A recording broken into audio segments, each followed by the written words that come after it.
hidup tanpa kacamata kan. Jadi sebenarnya apa faktor utama yang orang memang tak nak lah pakai kacamata? Yang saya tengok selalunya convenient lah. Ya, Nak betul. pergi exercise senang.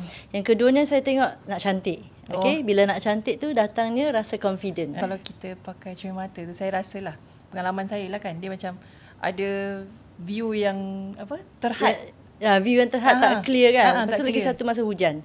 Masa hujan Dia kena ada wiper dekat betul. Benda yang paling penting sebenarnya bila bangun pagi, Ya Allah, Itu memang paling susah banyak patient sebenarnya. cakap bangun-bangun terus dah boleh nampak. Saya dululah, saya memang rabun teruk juga. Bangun benda pertama, mana spek I? Spek I kat mana? Kan. Dekat meja kanan ke dekat meja kiri Sebenarnya kan? saya sendiri pun dah buat dah. Ada pengalaman yang rabun jauh dah lah.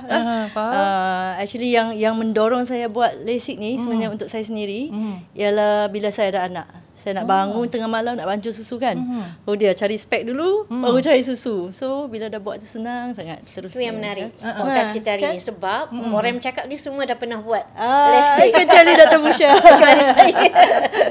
So co-host kita dah buat LASIK. Kita punya speaker pakai LASIK pun dah buat LASIK sendiri.